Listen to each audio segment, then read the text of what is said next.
Amélie de Bourbon-Parme se confie ce 5 juillet sur son nouveau partenaire qui a joué un rôle essentiel dans sa période de deuil, après la disparition d'Igor Bogdanov.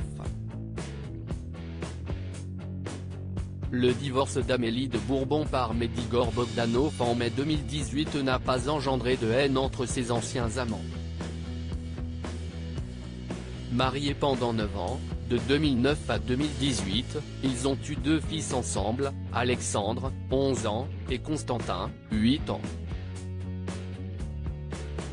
À l'occasion de la sortie de son roman Les Trafiquants d'éternité, l'ambition, Amélie de Bourbon-Parme, écrivaine et historienne, revient sur la mort de son ex-mari, emporté par le Covid-19 le 3 janvier 2022, 6 jours après son frère jumeau Grishka Bogdanov, lors d'une interview accordée à Gala.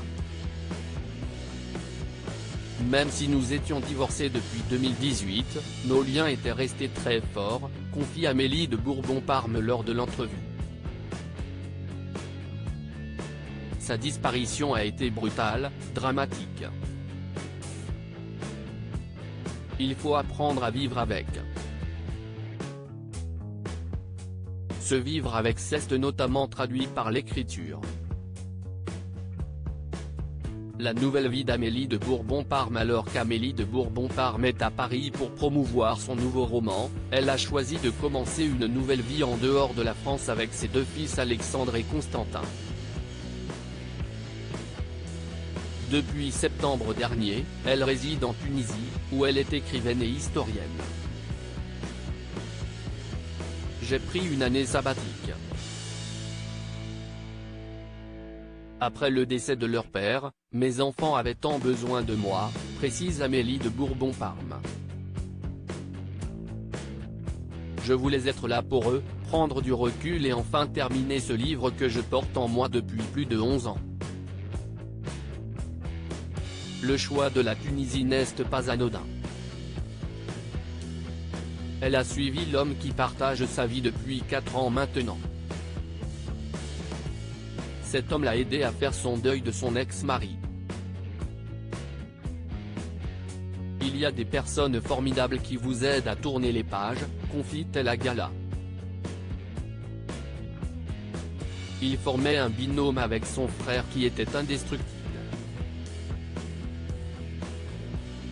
Ce n'était même pas la peine d'essayer quoi que ce soit récemment. Dans quelle époque, Amélie de Bourbon-Parme s'était remémoré les coulisses de la relation unique que les 2 producteurs et animateurs entretenaient. Il formait un binôme avec son frère qui était indestructible. Ce n'était même pas la peine d'essayer quoi que ce soit. Mais ce binôme, les isolait. Il les rendait presque inaccessibles à certaines choses. Au fond, c'était quelque chose qui était admis. Dans une famille, il y a toujours un concurrent, une belle-mère, un frère, une sœur.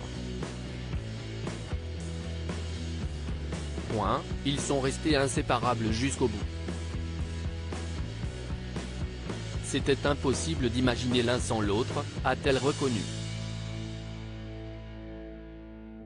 Avant de partager ce que certaines personnes lui ont confié, le jour où son ex et le frère de celui-ci ont disparu, plein de gens nous ont écrit en nous disant « La seule chose qui nous fait plaisir, c'est de savoir qu'ils sont encore ensemble et qu'ils continuent à parler de l'univers, là-haut ».